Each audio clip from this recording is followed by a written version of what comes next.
அண்மை செய்தியை பார்த்துக் கொண்டிருக்கிறோம். மத்திய அமைச்சரும் பாஜக தேர்தல் பொறுப்பாளருமான பியூஷ் கோயல் சென்னை வந்தடைந்துள்ளார்.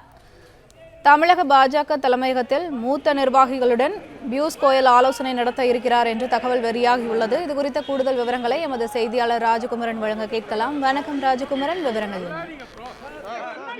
மத்திய அமைச்சர் பியூஷ் கோயல் தமிழகத்திற்கான தேர்தல் பொறுப்பாளராக பாஜகவின் தேசிய தலைமையால் அறிவிக்கப்பட்டிருக்கின்றார். இந்த நிலையில்தான் தமிழகத்திற்குரிய அந்த தேர்தல் பொறுப்பாளர் பொறுப்பை ஏற்றுக்கொண்ட பிறகு முதல் பயணமாக இன்று சென்னைக்கு வந்திருக்கக்கூடிய மத்திய அமைச்சர் பியூஷ் கோயல் இன்னும் சற்று நேரத்திலே கமலாலயத்திலே முக்கியமான அந்த ஆலோசனை கூட்டத்திலே பங்கேற்க இருக்கின்றார். கடந்த சில ஆண்டுகளாக தமிழக பாஜகவில் ஏற்பட்டிருக்கக்கூடிய மாற்றங்களுக்கு பிறகாக பியூஷ் கோயல் மீண்டும் அந்த தேர்தல் பொறுப்பாளர் பொறுப்பை ஏற்றுக்கொண்டிருக்கின்றார்.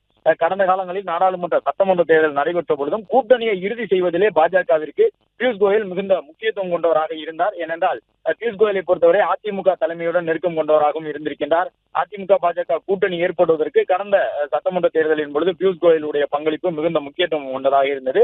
இந்த நிலையில்தான் இன்று தமிழகம் வரக்கூடிய பியூஷ் கோயல் பாஜக நிர்வாகிகளோடு ஆலோசனை கூட்டத்தில் பங்கேற்கின்றார். அப்பொழுது தமிழகத்தில் பாஜகவினுடைய நிலைமை எவ்வாறு இருக்கின்றது, எவ்வளவு தொகுதிகளை கேட்டு பெறலாம், வாக்கு வங்கி எவ்வாறு இருக்கின்றது, கடந்த சட்டமன்ற நாடாளுமன்ற தேர்தலில் பாஜகவினுடைய வாக்கு வங்கி உயர்ந்திருக்கக்கூடிய சூழ்நிலையில் அடுத்த கட்டமாக எவ்வளவு தொகுதிகளை கேட்க வேண்டும், எந்தெந்த பகுதிகளில் இருக்கக்கூடிய தொகுதிகளுக்கு பாஜக முக்கியத்துவம் தர வேண்டும் என்பது குறித்து பாஜகவின் மாநில தலைவர் உட்பட முக்கிய நிர்வாகிகள் வலியுறுத்த இருக்கின்றார்கள்.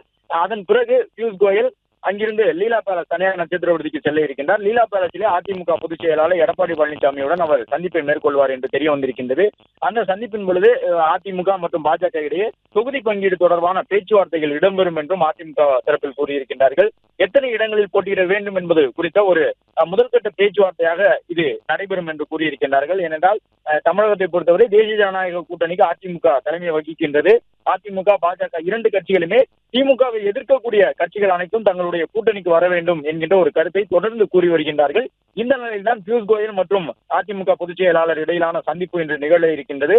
இதன் மூலமாக மேலும் சில புதிய கட்சிகள் தேசிய ஜனநாயக கூட்டணிக்கு வருவதற்கான ஒரு வாய்ப்பு இருப்பதாகவும், பாஜகவை பொறுத்தவரை தங்களுடைய கூட்டணியில் கடந்த நாடாளுமன்ற தேர்தலில் இருந்தவர்களுக்கு அவர்களே தொகுதிகளை பெற்று அந்த தொகுதிகளுக்கு உள்ளாக அந்த கட்சிகளை நிறுத்துவதற்கான ஒரு பரிந்துரையையும் அதிமுக தரப்பிடம் வழங்க இருப்பதாக சொல்லப்பட்டிருக்கின்றது.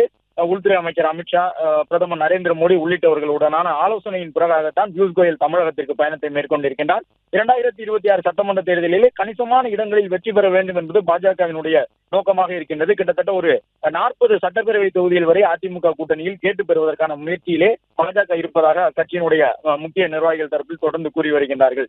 இந்த நிலையில்தான் அந்த இரட்டை இலக்க சட்டப்பேரவை தொகுதிகளில் வெற்றியை உறுதி செய்யக்கூடிய விதமாக 2026 சட்டமன்ற தேர்தலை எதிர்கொள்ள வேண்டும் என்று பாஜக விரும்பக்கூடிய நிலையில் பியூஷ் கோயல் வருகிறது. அடுத்தடுத்து அவர் தமிழகத்திற்கு வருவார் எனவும், கூட்டணி உடன்பாடு ஒப்பந்தங்கள் கையெழுத்தாகக்கூடிய அந்த காலகட்டம் வரை பியூஷ் கோயலுடைய பங்களிப்பு தமிழக பாஜகவிற்கு தொடர்ந்து இருக்கும் என்றும் பாஜக நிர்வாகிகள் கூறியிருக்கின்றார்கள். சென்னை விமான நிலையம் வந்திருக்கக்கூடிய அவருக்கு உற்சாக வரவேற்பு வழங்கப்பட்டிருக்கின்றது. இன்னும் சற்று நேரத்தில் கமலாலயம் செல்ல உள்ளார்.